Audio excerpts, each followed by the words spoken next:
now, the feature so many of our listeners wait for each day. Producer's Picks. Alrighty, you guys know how this goes. Jared Diglio is my wonderful producer. He tells us all the stories that he thinks you need to know. Go ahead, Jared. All right. Well, to misquote the captain, or to quote the captain, try not to let this destroy your faith in the integrity of the cable news network.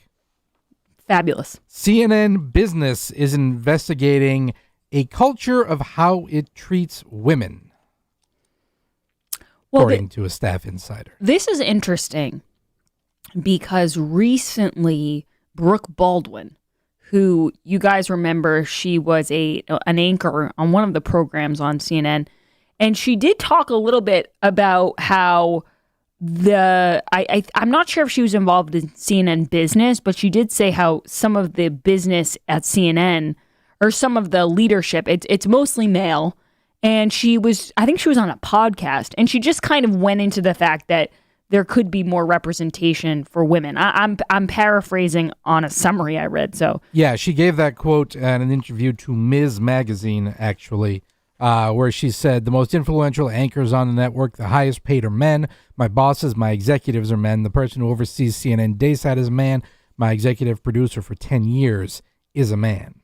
Yeah, so, revolutions eat their own, and CNN is always encouraging this kind of equality, so it makes sense that now it's happening to them. Yes, not a ton of faith in CNN's internal investigations, but the real question is, how is this going to affect any gender-neutral potato heads?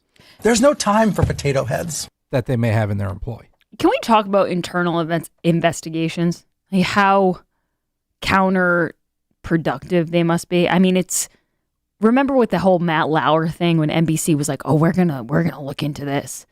I'm like, you guys are the same company that he has a desk at where there's a button that locks the door when he shuts it. Like you're the ones investigating him, huh? Am I crazy? It just seems like you need to bring in someone from the outside. Yeah, that would be like having the Department of Justice investigate itself. James Comey is going to investigate Peter Strzok or something like that. Right. It's just ridiculous. Somewhat sad news to report. Michael Collins, the third astronaut on the Apollo 11 mission, died today. Oh. Yes, he was the one who did not walk on the moon, so his nickname is the Forgotten Astronaut. Neil Armstrong, Buzz Aldrin were the astronauts who were on the moon. They went down, but Michael Collins actually stayed up and minded the store and flew the command center. So he has passed on. That was his last space mission, actually, was Apollo 11. How old was he, Jared? He was 90. Nice, long life. It is interesting to think about, though, how they decided who was going to get to go walk on the moon, Pretty sure it was rock, paper, scissors. Really? No, I don't. Pull straws, maybe? I don't know, because that would be a situation where I'm like, I'm all the way here. You know what I mean? I came all the way there. Yeah, but somebody had to make sure they got back up. No, totally. If I were one of the three, I would really be petitioning to get myself on the moon. I'd be like, guys, I made this long trip. Can I just put a toe down? Just a toe, and then I'll walk right back. Why can't we do a switcheroo? You guys come back up, and then I'll go back down. We'll bring some extra fuel, Just seems like they could have compromised a little bit. But rest in peace. Rest in peace, Great Michael American. Collins. This is interesting. This came out. Joe Biden is delivering a joint or an address to a joint session of Congress, which is not the State of the Union. And that's made even more clear by the fact that there is no designated survivor tonight. For people unfamiliar with the concept, the designated survivor is that during the State of the Union, everybody in government is in one place, and usually there is one cabinet member that is kept at a different location. So that way, in case something does happen, there is at least one, if there is a massive catastrophe, there's at least one person who is in charge of the country and has, got the directions, and they sort of become the president and handle anything that needs to be done. There was a TV show about it with, I can't remember, Kiefer Sutherland, I think, was in it. But there's no designated survivor tonight ahead of Biden's joint address to Congress because COVID restrictions, not everybody's there, and most of the cabinet, for the first time, will be watching from home. So there really wasn't a need for a designated survivor. Yeah, and I think they always do this, right? For your first year, they do a joint Yeah. session, and then the next time it's State of the Union. Yeah. Either way, I'm not watching, so all good there. We'll play the clips tomorrow, though. Don't worry, guys. I know you're all sitting at home going, "Wait, what?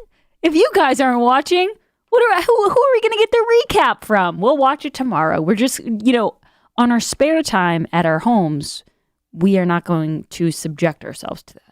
Yes, I'm assuming it's only going to be 10 minutes anyway, so that's something we could watch in the morning. And then they're going to give him the giant hook. And he's like, "Wait, let me put my aviators on. I'm going to get in trouble for this." Where's my mask? Dr. Joe, where's my mask?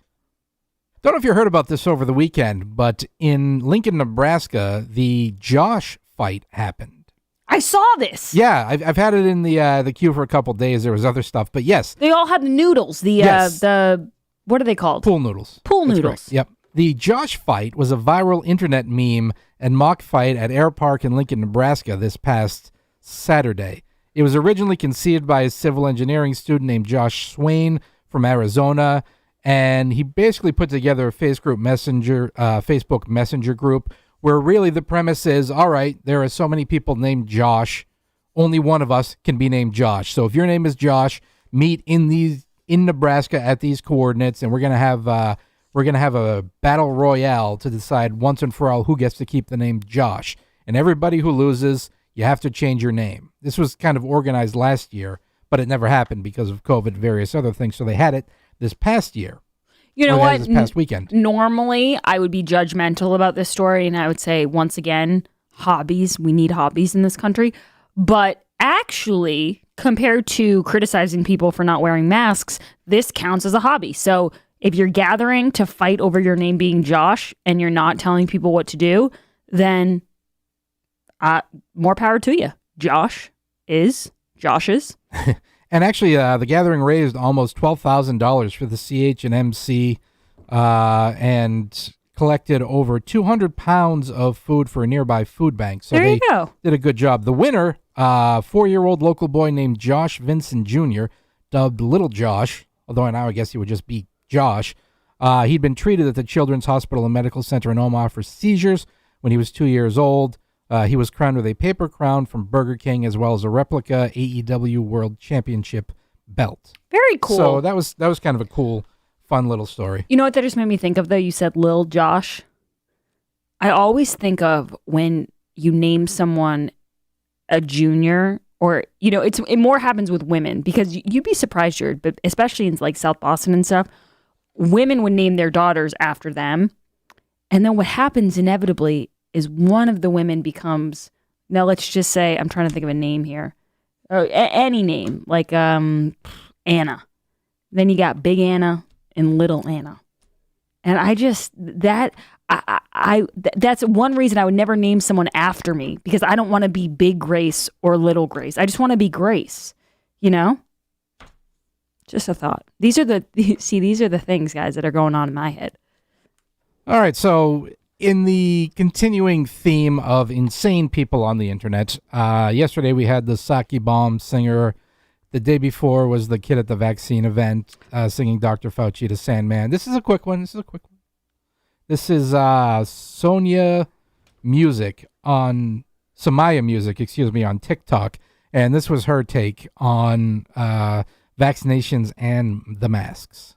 I don't care that I'm fully vaccinated. Until I see Dr. Fauci himself making out with a stranger, my mask is staying on. See, I hate that. Like, why do people want this to keep going? Why do you want there to be 0 people with this thing until you're going to loosen up your own restrictions? It's so stupid. I get that it's supposed to be funny, like, ha ha ha. But it's sending out the complete wrong message, like we're never going to get out of this thing. First of all, there's so many things wrong with that. But I don't want to see Dr. Fauci make out with anybody. I don't want to see Dr. Fauci, period. Just look up. You No. won't see him. You got it in, Jared. I had to. He gets one a day. No, I'm sick of seeing him, period. I don't need to see him on my TV. I don't need to see him on my story printouts. I'm good. I got my fair share of Dr. Fauci for the next 10 years. If I don't hear about Dr. Fauci for the rest of my life, it will be too damn soon. All right, and sad news posthumously for Orson Welles. Citizen Kane, the famous movie, which, if you've studied film at all, it broke ground with editing techniques and scratching film and the story and the way it was done, everything. It was the only movie on Rotten Tomatoes, the rating site, with 100% rating. However, that has fallen. A recently unearthed review from 1941 mocked the masterpiece, and now it only has a rating of 99%. So, Citizen Kane, we hardly know ye. Yeah, well, you can't win them all. 1941. Citizen Kane! It was Citizen Kane! It was Citizen Kane! It was Citizen Kane! Yeah, I hear about Citizen Kane a lot. I've never seen it. Okay, it's a very good movie. A little overrated.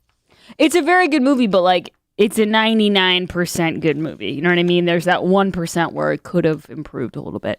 Guys, when we get back on the other side, we'll be talking to Howard Lawrence Carr about all of the big stories of the day. So do not go anywhere. This is the Grace Curley Show. Follow Grace on Twitter at @G_Curley.